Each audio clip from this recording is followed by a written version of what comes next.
Welcome to the Rounds to Residency podcast, brought to you by Med School Coach. Each episode, get clinical rotation advice and tips to prepare for your externships and residency in healthcare.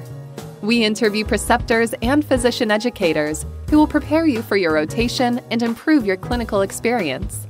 Now, here's your host, Chase DiMarco. Today's guest is Dr. Alya Khan. She is an occupational medicine residency program director and assistant clinical professor at the University of California, Irvine. She's also dual boarded in internal medicine and preventive medicine. I know there's a difference there, and I think we'll cover that in just a moment.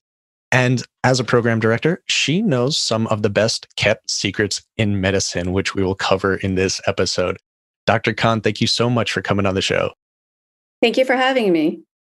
I do want to start off with a question here, and that is, what is the biggest challenge facing residents in your current specialty?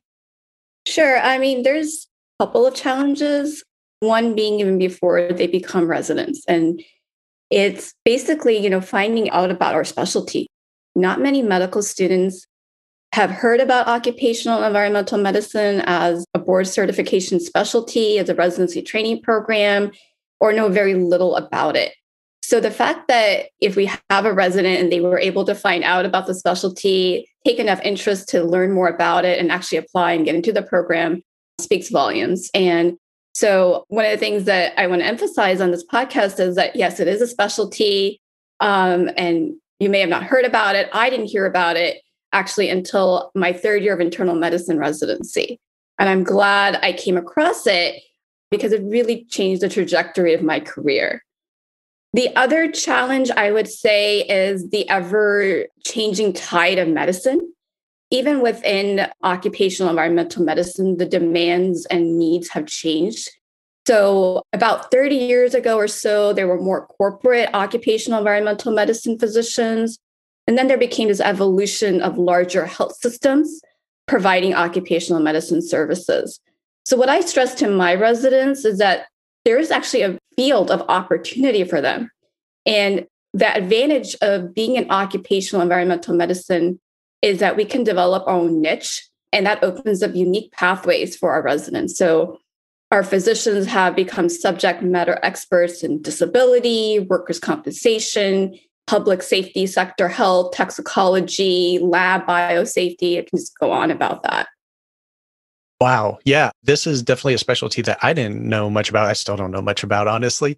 And that's part of the reason why I'm really happy to have you on to really explain to the current physicians and the residents and students listening to this podcast so they can better prepare for their clinical rotations, for their residency, and just know the other options that are out there, because there are many more than we expect that we know about necessarily.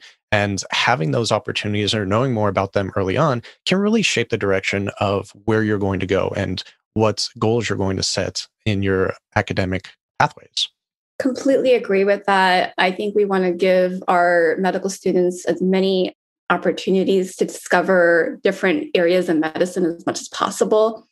And I speak to, other specialties as well as about what I do, because no matter what field you go into, you're going to encounter workers. And people are affected by their surroundings, their environment. And so having that basic foundation of how work and the environment interact and affect our health is important no matter what field you go into. Before I got into this, if I happened to know what occupation my patient had, it didn't really register to me how that actually affects their health.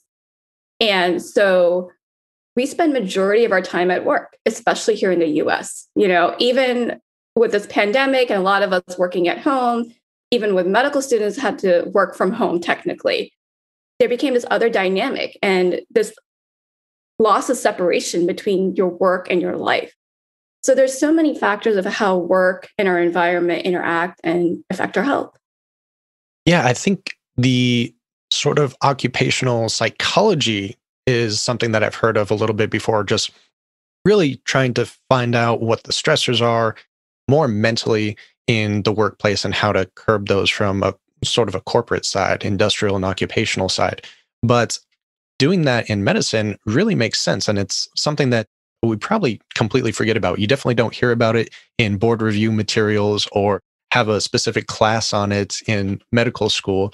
And the fact that you didn't even find out about it really until your third year of your residency speaks volumes to just how underappreciated this is.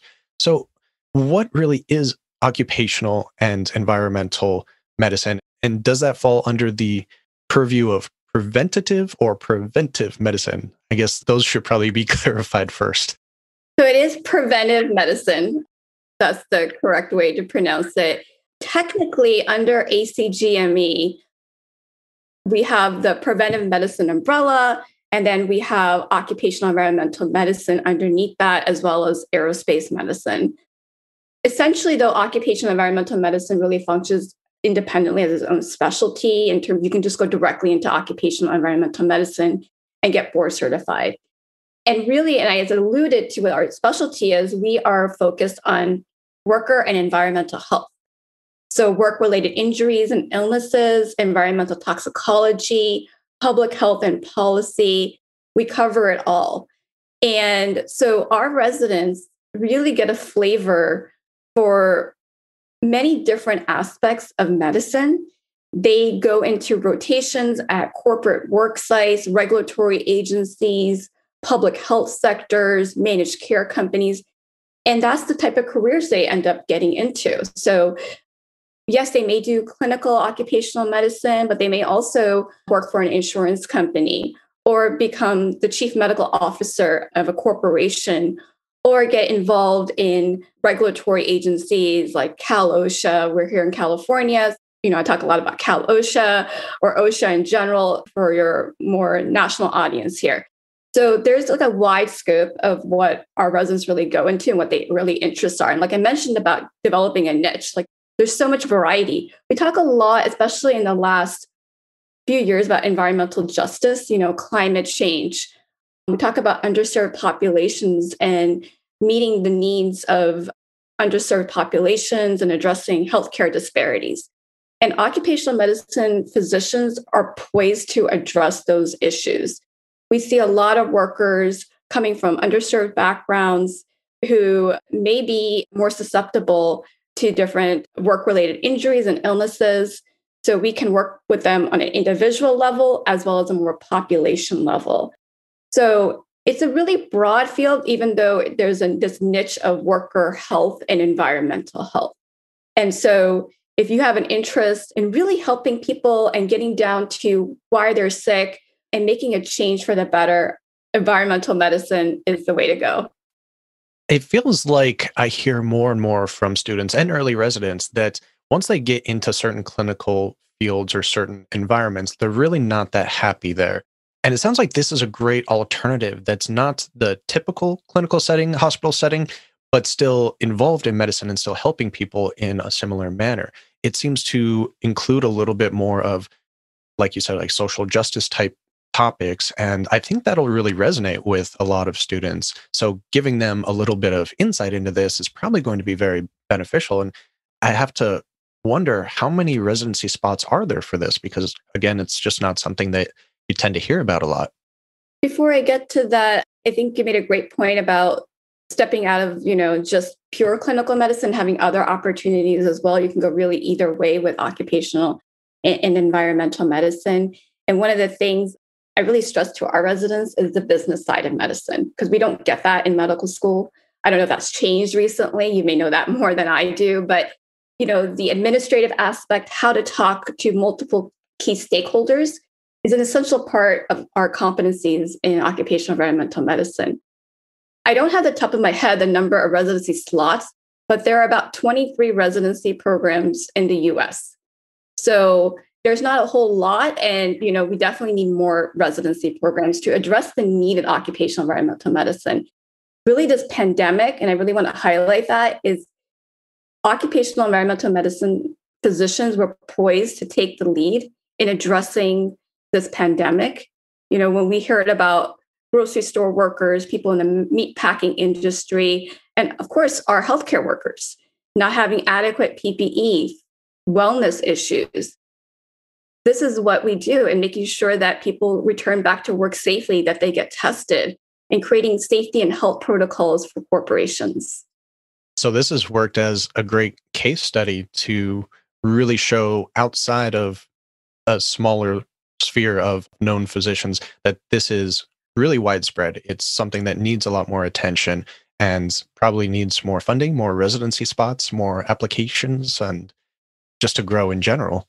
I definitely agree. This is something that I work on with many other leaders in occupational environmental medicine, is to expand the residency slots, get more funding, get the word out that this is the best kept secret in medicine, that we have a great work lifestyle balance. At least in my residency program, we don't do any night calls or weekends. There's not real like emergency per se you would have that I had to deal with in internal medicine residency. So in terms of having that career work-life balance, occupational environmental medicine is great for that. And we have the least burnout in different fields of medicine. That's really interesting. I think that's a great stat to influence students in a way as well, because that's such a big concern right now. And if there are certain jobs that they just know they're not going to be able to do for the long term, but they're jumping into it because they think it's their only residency spot that's really available to them. Now, knowing that there are other options out there and it might be better suited for their skill sets, their future desires, their ability to handle stress and other personality factors, I think that really opens up the doors a lot more for students in general. Yeah, and even for current residents or people who've already finished a residency. Like I said, I already did internal medicine, and then I went over into occupational environmental medicine. And really having that strong clinical background serves you well in occupational environmental medicine. I like it. Did you know you can find and schedule your own clinical rotations? Students can reach out to preceptors nationwide and schedule their own rotations. You can even refer a friend, earning you credit towards clinical externships of your choosing. Go to findarotation.com for more information. That's Find a Rotation, your medical and healthcare clinical rotations platform. All right, so we've kind of covered what this field of medicine is, and probably something new to a lot of the audience, because it seems to be new to a lot of medicine in general and probably almost unknown to outside of medicine. But let's say they have heard this, they're really interested, they want to now switch over to goal-directed towards occupational medicine. Are there certain things that they should really look for, especially with all of the changes we're seeing in academic medicine and medical education, that would highlight their skills or their abilities for an application in this residency? Yeah, I think getting exposure to the field would be great, and it would really make them stand out in their applications, because maybe they hear this podcast or they hear about it in some other means. But getting that exposure, that direct exposure, would be wonderful for them, whether that's attending a conference in occupational environmental medicine or doing a rotation at an institution that already has a residency program, shadowing an occupational medicine physician, and putting that on your application. Because ultimately, we want physicians, we want residents that are passionate about the field. And you won't really know if you're passionate about it until you get some type of exposure to it. At least that's how I felt. I mean, I had to do a rotation in this field. It wasn't very long, but it was just enough for me to develop this love of this field. And that's really what you need, that gut feeling. It doesn't necessarily have to be love at first sight, but pretty close to it. It sounds like a very interesting specialty to gain some experience in. I suppose there might be a couple of states in particular that this is more pronounced in, that there are more opportunities, or is it pretty nationally? Are there a lot of opportunities nationally for students? Yeah, it's pretty widespread out throughout the nation. I'm in Southern California, and there's a program at Loma Linda and one at UCSF. So in West California, those are the programs, but there are in different states in the East Coast, down in the South, and the Midwest as well. Okay, good to know. Are there any other things that maybe an applicant would want to avoid? Perhaps trying to apply to too many different residencies, or just something in particular that would stand out on a residency application that kind of says maybe you're not a good fit for this specialty?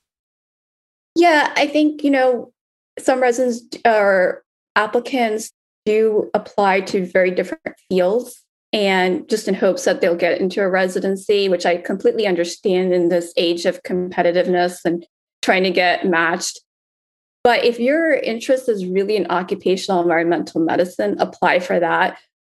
Some people do apply for both preventive medicine and occupational environmental medicine, but then maybe realize during the interview process, their heart is in one or the other. So we really look for those who are truly vested into occupational environmental medicine. That's where they want to go into.